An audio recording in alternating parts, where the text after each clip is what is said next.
Ramzan special আজকের রেসিপিতে আপনাদের সাথে শেয়ার করছি chicken cashew nut salad. Hello everyone, আসসালামু আলাইকুম। সবাইকে ওয়েলকাম করছি পিঙ্কিস কিচেনে নতুন একটি ভিডিও দেখার জন্য। তো প্রথমে এখানে আমি চিকেনটাকে প্রিপেয়ার করে নেব। এখানে আমি হাড় ছাড়া মুরগি মাংস বুকের পিস নিয়ে নিয়েছি এবং আমি মাংসটাকে কিন্তু স্ট্রিপ সাইজে কেটে নিয়েছি। আপনারা আপনাদের পছন্দ মতো যে কোনো সাইজেই কিন্তু কেটে নিতে পারেন। তো আমার মাংসটা কাটা হয়ে গিয়েছে।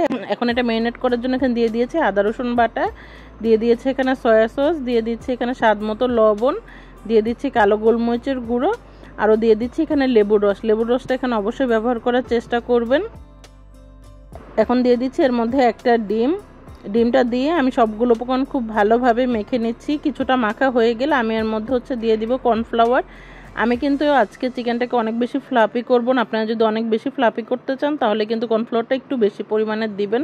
আমার সবগুলো উপকরণ মিক্স করা হয়ে গেছে। এটাকে কিন্তু আমি 3 ঘন্টার মতো ম্যারিনেট করে নিয়েছি।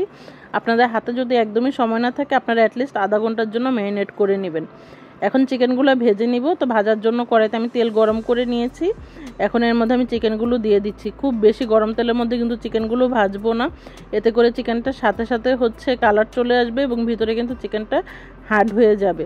তো আমি মাঝারি আছে 5 থেকে 7 মিনিট চিকেনগুলো ভেজে নিয়েছি। চিকেনটা কিন্তু আমার খুব বেশি সফট হয়েছে, যেহেতু এটা আমি অনেকটা সময় ম্যারিনেট করে রেখেছি।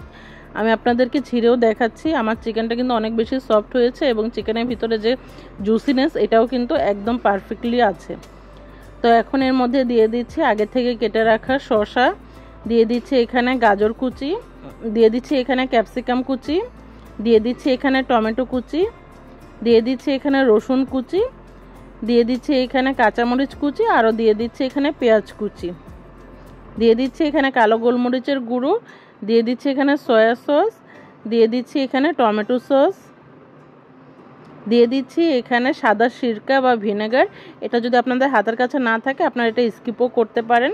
দিয়ে দিয়েছি এখানে সামান্য পরিমাণে লবণ, আরও দিয়ে দিচ্ছি আগের থেকে ভেজে রাখা কাজু বাদাম।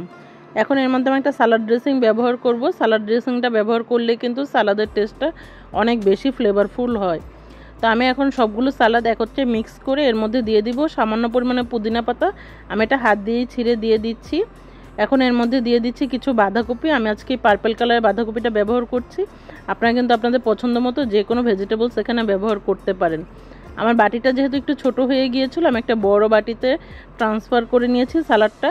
এখন সবগুলো সালাদ একত্রে খুব ভালোভাবে মিক্স করে নিব। তো আমার সালাডটা কিন্তু মিক্স করা হয়ে গিয়েছে। সবশেষে আমি এখানে দিয়ে দিচ্ছি লেবুর রস। লেবুর রসটা এখানে অবশ্যই ব্যবহার করার চেষ্টা করবেন। তো এই তো তৈরি হয়ে গেল চিকেন ক্যাশনাট সালাদ। রেসিপিটি কেমন লাগলো অবশ্যই কিন্তু কমেন্ট করে জানাতে ভুলবেন না। আর রমজান ছাড়াও কিন্তু এটা যে কোনো সময় বাসায় তৈরি করে খেতে পারেন। এটা কিন্তু খুবই হেলদি আর খেতেও কিন্তু অনেক বেশি মজা। তো এই তো সবাই ভালো থাকবেন, সুস্থ থাকবেন। আল্লাহ হাফেজ।